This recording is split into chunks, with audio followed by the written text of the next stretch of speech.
한계가 있어요. 우리가 우리 나름대로 최선을 다해 살겠지만 우리의 능력은 언제나 그 끝이 있어요.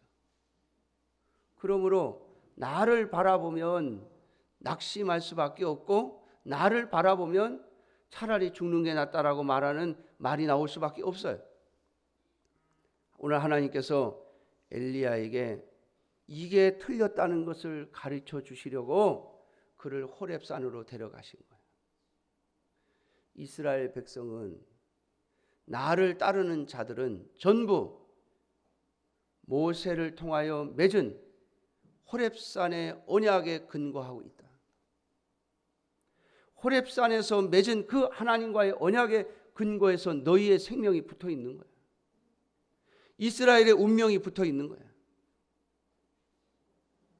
사랑하는 성도 여러분, 저와 여러분들의 생명은 누구에게 붙어 있어요? 예수 그리스도에게 붙어 있어요. 예수 그리스도를 통하여 맺은 언약에 근거하고 있어요. 오늘 하나님께서 엘리야 선지자에게 야단을 치시는 거예요. 너 왜 낙심하고 있니? 너 여기서 뭐 하는 거야 지금? 나보러 죽여달라고? 사랑하는 성도 여러분, 이제 한 해를 마무리 지면서 올해 내가 한 게 뭔가? 나는 올해 한 것도 없고 어떤 특별한 뭐도 한 게 없고 결실도 없는 것처럼 보인다고 낙심하지 마세요. 우리는 하나님께서 우리에게 주어진 그 자리에서 쓰임을 받는 거예요. 나에게 준 자리가 어디든지 말이죠. 여러분, 엘리야는 하나님께서 선지자로 부르셨습니다. 그러니까 너는 내가 시키는 것만 하면 되는 거야. 그렇게 말씀하시는 거예요. 너는 너의 자리를 지키면 되는 거야. 그러면서 명령하십니다. 너 아람으로 가서 하사엘을 왕으로 세워라. 하사엘에게 기름을 부어라. 그리고 이스라엘 땅으로 들어가서 예후에게 기름을 부어라. 그리고 사밧의 아들 엘리사를 너의 후계자로 삼으라. 여러분, 아람이라는 나라는 이 북이스라엘을 언제든지 공격하고 있는 북이스라엘과의 적대국이에요. 북이스라엘을 언제든지 넘보고 있는 큰 나라예요. 우리로 말하면 중국하고 비슷해요. 중국하고. 사실 우리가 일본으로부터 36년 동안 지배를 당했지만 과거 역사를 길게 보면 중국의 지배를 당한 역사가 훨씬 더 많은 것 같아요. 원래 모르겠어요. 제가 배운 국사가 잘못됐는지 모르겠지만 제가 배운 국사의 지식을 살펴보면 중국에게 조공 바쳤죠. 왕 세우면 꼭 중국에 가서 허락 받고 와야죠. 그리고 중국에서 허락 안 하면, 황제가 허락 안 하면 왕도 바뀌어야 되는 그러한 지배를 또 중국으로부터 침략을 엄청나게 많이 당했죠. 중국의 새로운 나라가 등장할 때마다 고통을 겪었던 나라가 한반도잖아요. 여러분, 이스라엘이, 북이스라엘이 바로 그런 입장이에요. 아람이라는 나라는 굉장히 큰 나라예요. 그런데 하나님께서 엘리야에게 아람에 가서 하사엘이라고 하는 사람에게 기름을 부어가지고 네가 이제부터 아람의 왕이다 이렇게 하라는 거예요. 하사엘은 아직 왕이 아니에요. 근데 가서 기름 붓고 하사엘을 왕이라고 하라는 거예요. 그리고 이스라엘 땅에 들어가서 지금 아합이 왕인데 아합 왕에 있는 신하인 예후에게 가서 기름을 붓고 네가 이제 이스라엘 왕이라고 하라는 거예요. 그리고 후계자 엘리사를 세우라는 거예요. 여러분, 그러면서 하나님께서 아주 특별한 이상한 이야기를 하십니다. 오늘 17절에 보면 아람 왕 하사엘의 칼을 피하는 자는 예후가 죽일 것이요 이스라엘 왕 예후의 칼을 피하는 자는 엘리사가 죽이리라. 여러분, 원래 엘리사가 원래로 하면 엘리사가 못 죽이는 자는 예후가 죽이고 예후가 못 죽이는 자는 아람이 죽이는 거예요. 아람 왕 하사엘이. 왜? 엘리사는 그냥 개인 선지자에 불과하고 예후는 북이스라엘을 다스리는 왕이고 아람은 북이스라엘을 위협할 정도의 거대한 나라의 왕이 하사엘이잖아요. 그러면 거꾸로 돼야 되죠. 거꾸로. 근데 하나님이 거꾸로 우리 상식을 벗어나서 거꾸로 이야기를 하세요.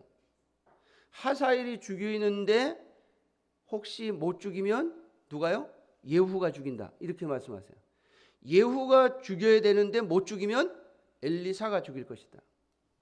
여러분 이 말씀은 아람은 이스라엘 때문에 존재하는 나라예요. 그러니까 아람에 의해서 이스라엘이 지배를 당하는 것이 아니라 하나님이 이스라엘을 두고 아람을 다스리신다 이 말이에요. 중심은 아람이 아니고 이스라엘이야. 여러분 중국이 왜 중국인지 아시죠? 중국이라는 말을 왜 중국 사람들이 자기네 나라 이름을 중국이라고 한지 아시죠? 세계의 중심이 우리 중국이라는 거예요. 세계의 중심이 자기네래요. 세계의 중심이. 그래서 중국이에요. 가운데 중자 써서. 여러분 아람이라는 나라가 그 당시에 그렇게 생각했을 거예요. 세계의 중심은 나다. 아람이다. 여러분 하나님 보실 땐 아니요. 하나님 보실 때 이스라엘 주변의 모든 나라들의 중심은 누구예요? 이스라엘이에요. 하나님의 백성 이스라엘이 하나님의 보실 때 모든 역사의 중심이에요. 여러분 제가 이런 말씀들을 근거로 해서 여러분들에게 그렇게 말씀드리는 거예요. 대한민국을 움직이는 것은 누구 때문에? 교회를 중심으로 움직이게 하나님이. 하나님의 교회를 위하여 하나님의 세계를 움직이세요. 세상 사람들은 아마 웃을걸요. 여러분 중국 가서 제가 세계의 중심은 대한민국입니다. 이래 보세요. 그럼 중국 사람들이 얼마나 웃을까. 제가 옛날에 우리 교회 이름을 바꾸려고요. 양평 뭐라고 해볼까? 아니면 서종 중앙교회라고 해볼까? 뭐 이런 생각을 해봤어요. 그 서종 우체국에 가가지고 제가 우리 교회 이름을 서종 뭐라고 이렇게 바꾸면 문어리 사람들이 웃을까요? 제가 그렇게 물어봤어요. 그랬더니 서종 우체국 그 사무장이 그러더라고요. 아이고 목사님 당연하죠. 수임리가 무슨 서종의 중심이에요. 수임리는 서종의 편들이지. 문어리 사람들은 제가 우리 신장로의 말씀을 들어보면 여기가 옛날에 나루터가 있었다고요. 이 위쪽으로 뭐 노무니 명달리 이런 사람들 굉장히 우습게 봤대. 이 수임리 사람들이. 우리는 배 타고 서울 가는 동네고 니네는 한참 걸어와야 되는 동네라고. 이게 일반적인 사고방식이잖아요. 아람이 생각할 때 우리가 세계의 중심이다 생각했는데 아니요. 하나님이 이스라엘이 세계의 중심이야. 또 그 다음에 하시는 말씀이 뭐예요? 권력을 잡은 자가 역사의 중심인 줄 알았더니 누가요? 하나님의 말씀을 붙잡은 자가 역사의 중심이다. 엘리사가 역사의 중심이에요. 엘리사가. 너 다음에 세울 그 엘리사, 내가 세울 선지자, 그가 이스라엘의 역사의 중심이야. 여러분 그 얘기를 하시는 거예요 지금. 그러면서 오늘 본문에 보면 뭐라고 얘기하시는가 하면 엘리야에게 내가 바알에게 무릎을 꿇지 아니한 7천 명을 남겨놨다. 여러분 엘리야가 얼마나 놀랬겠어요. 엘리야가 뭐라 했습니까? 모든 이스라엘 백성들이 다 언약을 어기고 나만 남았습니다. 그런데 하나님이요. 아니 7천 명을 남길 거야 내가. 이스라엘 백성들이 다 타락해도 내가 7천 명은 남겨서 나 여호와의 백성들을 이어갈 거야 라고 말씀하시는 거예요. 사랑하는 성도 여러분, 오늘 저와 여러분들이 이 말씀을 가지고 한 해를 보내면서 또 새해를 준비하는 그런 생각 속에 나에게 하나님께서 주신 사명, 나에게 주신 그 자리를 잘 지켜가는 것, 우리 교회에 주신 사명을 잘 지켜가는 것이 저와 여러분들의 역할임을 잊지 마세요. 여러분, 엘리사가 착각한 거예요. 내가 중심이라고. 아니요. 여러분, 우리 교회도 마찬가지입니다. 우리 교회가 중심이라고. 아니요. 주께서 중심이세요. 주님께서 여러 교회들 가운데 우리 교회를 쓰시는 거예요. 많은 교회들을 서로 우리 눈엔 다 보이지 않지만 하나님의 백성들, 하나님의 교회들을 유기적으로 움직이셔서 하나님이 원하시는 뜻을 이루어 가시는 거예요. 우리는 각각에게 주신 그 자리에서 그 자리를 잘 지켜내고 그 자리에서 역할을 감당함으로써 하나님께서 이 다음에 우리에게 모든 것을 보여주실 때 내가 너를 이렇게 쓴 거야 라고 하실 때 찬송할 수 있는 저와 여러분들이 되시기를 주님의 이름으로 축원합니다. 낙심하지 마십시오.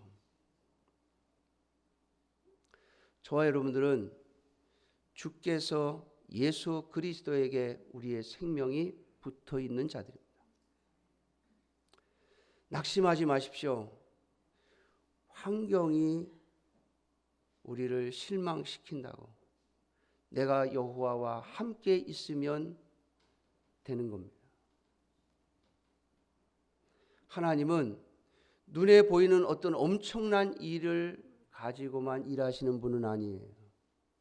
오늘 하나님께서 세미한 음성 가운데 하나님 내가 여기 있다라고 말씀하시는 것처럼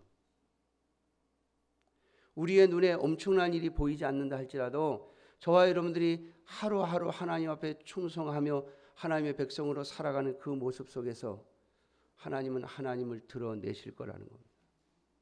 그리고 우리를 사용하실 겁니다. 하나님은 오늘도 세상을 다스리고 계십니다.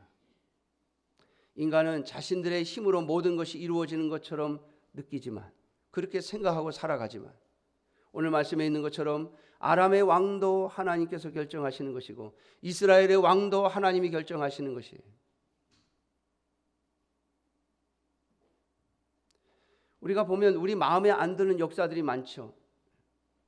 미국의 역사 지금 또 중국의 모습들 또 일본의 모습들 또 우리나라의 모습들 참 답답하고 속상한 일이 참 많습니다. 그러나 여러분 잊지 마십시오. 하나님께서 세밀하게 움직이고 계시다는 거죠.